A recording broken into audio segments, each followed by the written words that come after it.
Chris Prophy, musically obsessed. Chris Prophy, musically obsessed with vinyl CDs and cassettes. Chris Prophy, musically obsessed. Oh yeah! Greetings from Poughkeepsie.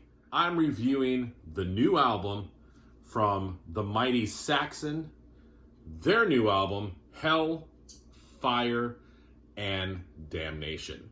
Hellfire and Damnation is following 2022's Carpe Diem, which I thought was an amazing album.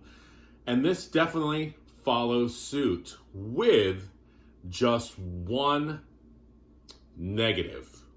And it's pretty much in the beginning of my review. But here's a couple things. So you saw the front cover.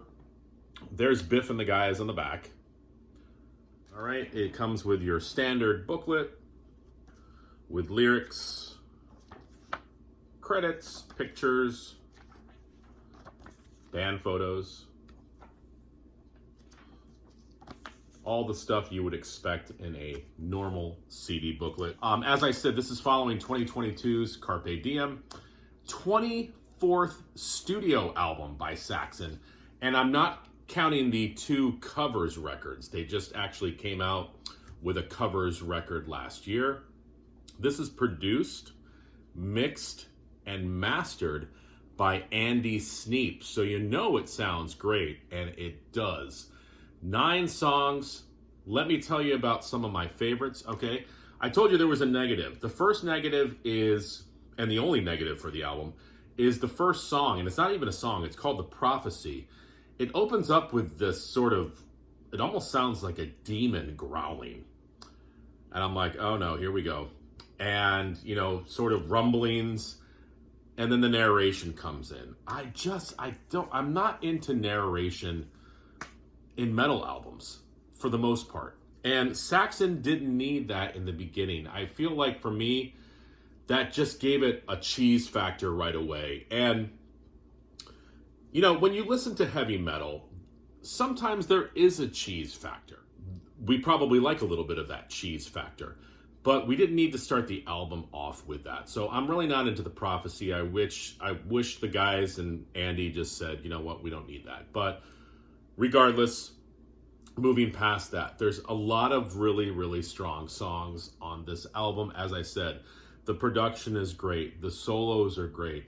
Biff's voice, even after all these years, he can still sell a song. I really like the changes in some of the songs, because again, you know what you're going to hear when you buy a Saxon record. It's not like you're going to be surprised. But there are some surprises in this record. You know, as I've been listening to it in my car, you know, getting into the rhythm of songs, and then the rhythm takes a shift, or a solo comes out of nowhere, or there's an intro that's a little bit different. So there are some surprises for the ear in this album, which is great. My point is that Saxon is not running out of ideas even after 24 albums. The title track, amazing. Listen to the guitar tone.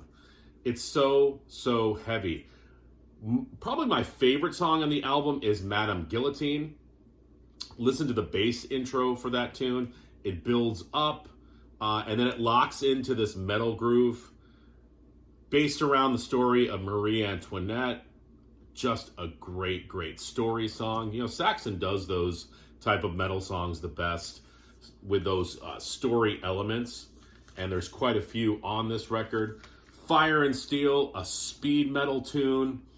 You know, I talked about the cheese factor, but there's a song in here that I love, and the tune is There's Something in Roswell, about the alien spacecraft that crashed in Roswell and the government cover-up. So good. Again, you know, singing a song about Roswell in a heavy metal setting, you're going to get some eyes that sort of roll, but it works. There's a little bit of a UFO effect in the beginning of the song. I happen to really like it. Pirates of the Airwaves is another great song with a storyline of DJs sort of challenging the norm of radio airplay and kind of playing those rock and heavy metal songs that you don't normally hear. 1066, that has this galloping heavy metal feel to it. Again, another story song about the invasion and occupation of England. You hear Saxon's namesake during the song, which is great. Witches of Salem, again about the Salem witch trials. So lots of story songs, lots of lyrics to dig into, along with those great melodies and great heavy guitar tones and just song structures that you've come to know and love from Saxon. So if you are a Saxon fan, if you liked Carpe Diem, if you've liked anything that Saxon has done, this is a heavy record. Have they broken new ground? No, they haven't. Have they created a great metal album? Yes, they have. What would I give this out of 10? I'd give it 8. Let's give it 8 narrators out of 10. Let me know what you think. Have you bought the new Saxon record? Bye.